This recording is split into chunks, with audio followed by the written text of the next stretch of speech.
अब देखो यहां सावधानी की बात समझना है, ये अज्ञानी जन गलत ढंग से इसे समझते हैं। जैसे कहा जाता है प्रभु की इच्छा के बिना एक पत्ता भी नहीं हिलता, पक्का। लेकिन जिसकी ये स्थिति होती है, प्रभु की इच्छा में अपनी इच्छा मिला देता है, उससे कभी पाप होते ही नहीं, क्योंकि पाप होते हैं इच्छा से। जिसकी अपनी इच्छा है और अपना भोग है, उसको नरक और स्वर्ग भोगना पड़ेगा। वो केवल बातों से कहता है, उसकी स्थिति है कर्तृत्व और भोक्तृत्व भाव से।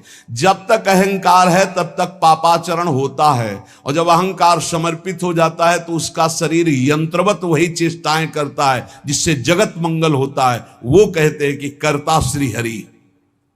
अभी आप कहोगे कर्ता श्री हरि, तो आप तीन गुणों से प्रभावित होकर अहंकार में पापाचरण करोगे और कहोगे कि भगवान की इच्छा से हुआ। तो भगवान की इच्छा से नरक भी बना है, बड़े बड़े दुख भी बने, वो तुम्हें भोगना पड़ेगा।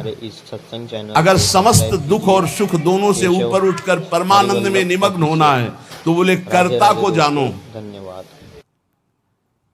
एक कल संत भगवान प्रश्न कर रहे थे कि एकांत में तो ठीक है, लेकिन जब व्यवहार में उतरते हैं तो राग द्वेष हो जाता है। क्यों? क्योंकि तुम व्यवहार में क्रिया देखते हो, कर्ता नहीं देखते, कारण नहीं देखते। अगर कारण को देखो तो कारण श्री हरिवंश भनम, क्रिया को देखोगे तो अनुकूल हुई तो राग हो जाएगा, प्रतिकूल हुई तो दोष हो जाएगा। अगर कारण को देखोगे तो सब में पावर श्री भगवान कारण, राग द्वेष होगा ही नहीं। भगवत ऋषि जी कहते हैं औरों की तो बात जाने दो, लगे हो अविद्या भूत कहें द्विज रक्षा करी हो। समीप में बैठे हैं अर्जुन जी के भगवान श्री कृष्ण। एक ब्राह्मण आता है और श्री भगवान के सामने वो कहता है, प्रभु प्रभु अभी अभी मेरा पुत्र प्रकट हुआ और पधार गया। द्वारिकापुरी की बात है। प्रभु पैदा होते ही मर गया, ऐसा तो कभी नहीं हुआ कि पुत्र पिता के सामने मर जाए। ये तो धर्म रहित बात है। और अपने बालक को भगवान के सामने से राजमहल के द्वार पर रखता है और विलाप करके बड़ी आतुरता पूर्वक कहता, संदेह नहीं कि इस समय पृथ्वी में ब्रह्म ऋषियों का द्रोह करने वाले लोग पैदा हो गए हैं। धूर्त कृपण पापी लोग बढ़ गए हैं, कर्म दोषी हो गए हैं। इसीलिए ये काल उल्टा चक्र चला रहा है कि पिता के सामने जन्मा हुआ पुत्र मृत्यु को प्राप्त हो रहा है। ये राज हिंसापरायण दुश्शील अजितेंद्री प्रजा को दरिद्री कर रहे हैं, कर ले करके दुख पर दुख प्रजा भोग रही है। इसीलिए ये हमको सामने महान संकट देखना पड़ा। अधार्मिक राजाओं के होने के कारण मेरा पुत्र मेरे सामने मरा, ऐसा काल व्यतिक्रम है, नहीं होना चाहिए था। इस प्रकार बोलकर चला गया। फिर दूसरा पुत्र हुआ तो फिर मर गया, फिर बोल के चला गया। तीसरा पुत्र पैदा हुआ, फिर मर गया, फिर वैसे ही बोल के चला गया। जब नवें बालक के मरने पर वो वहां आया तो अर्जुन जी ने कहा, ब्राह्मण सुनो,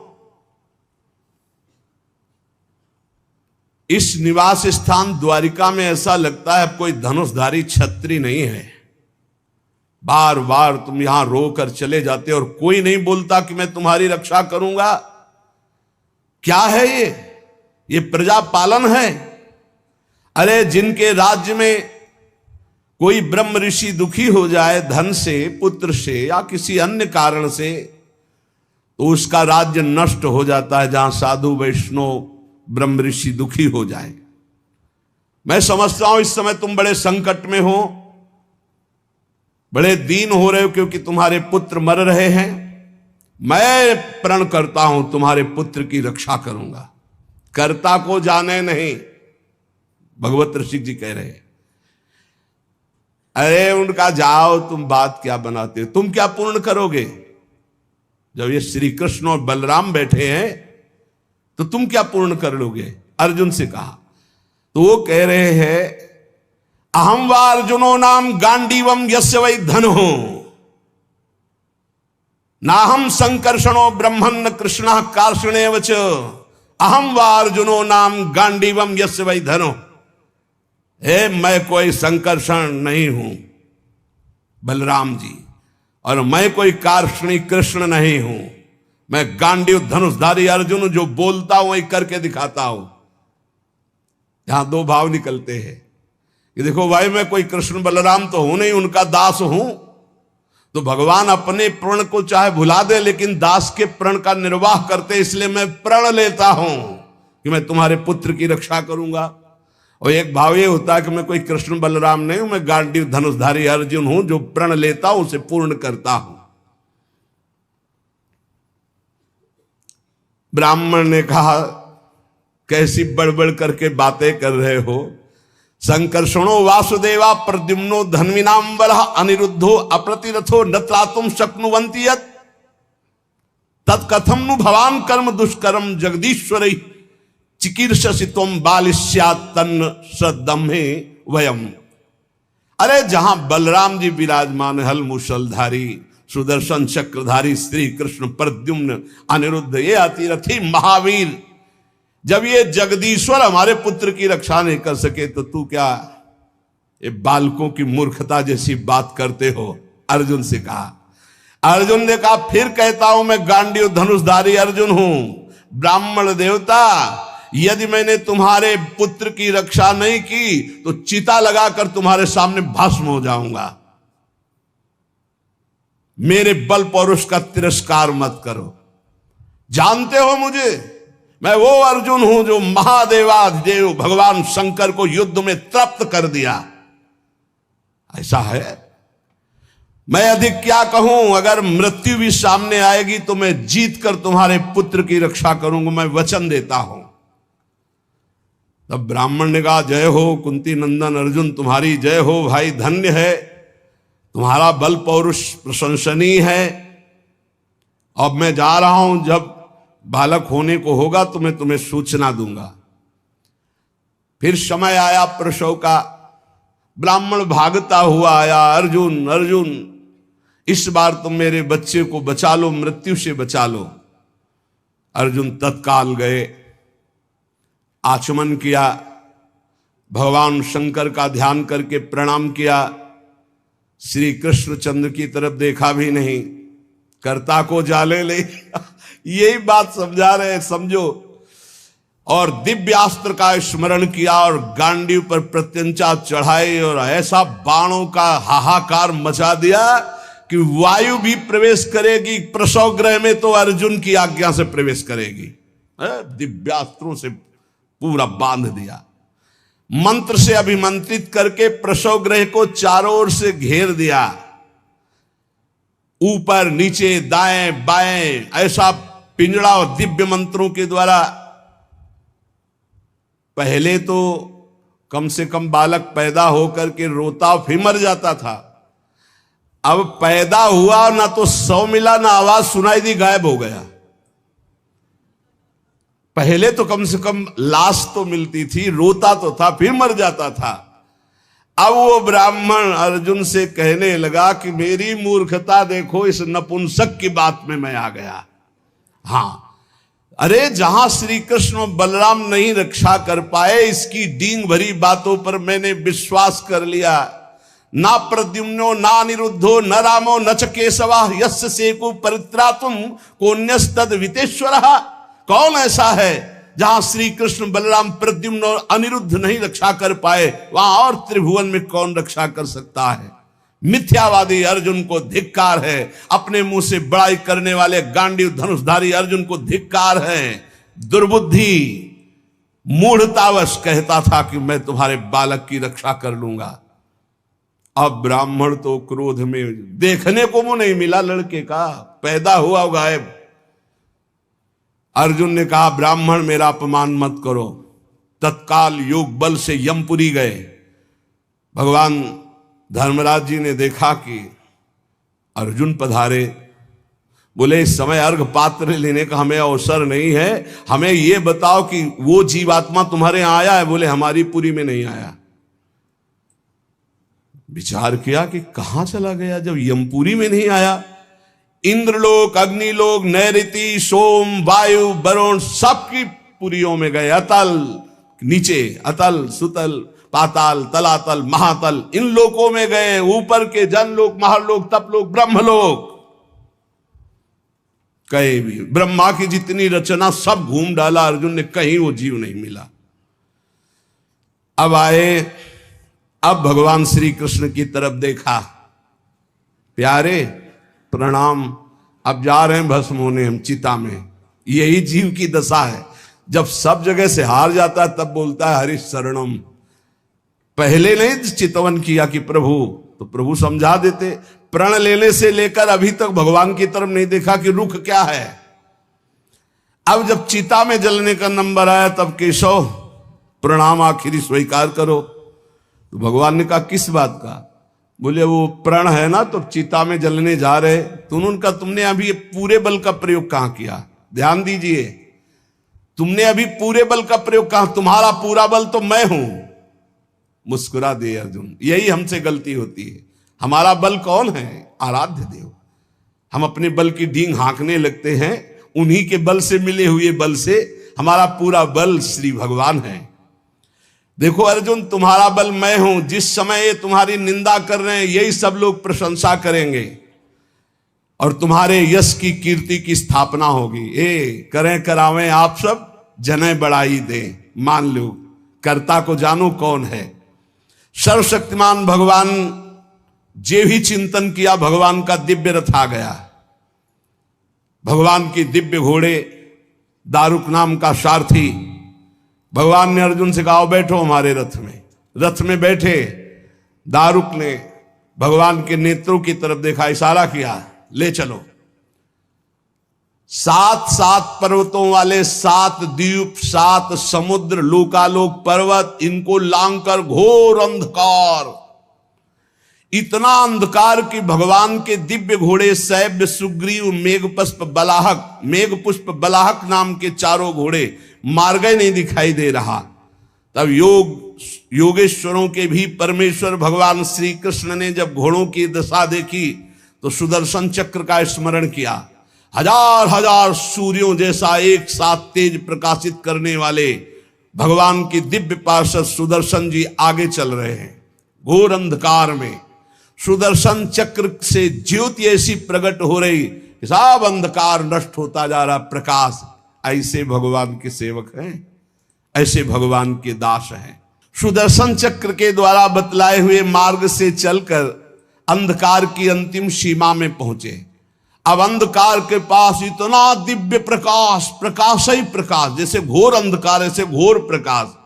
अब वहां अर्जुन की आंखें चौंधिया गई, विवश हो गए, नेत्र बंद कर लिए, इतना तेज। भगवान वहां भी सामर्थ्य प्रदान करी अर्जुन को और घोड़ों को भी। उस तेज के बाद महान जलराशि, श्याम वर्ण का जल ही जल, अगाध जल पार किया तो तेज आंधी, वायु ही वायु। भगवान की ही केवल सामर्थ्य पहुंचने की और सामर्थ्य रही।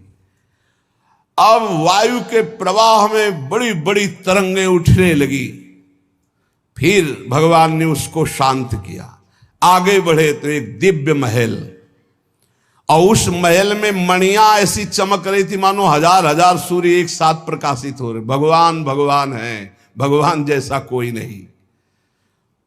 चारों ओर बड़ी ही उज्जवल ज्योति फैल रही है। देखा अनंत महिमा से युक्त भगवान शेष जी सैया बनाए हुए, और अद्भुत एक एक सिर पे ऐसे मणि चमक रही, ज्योतिर्मय।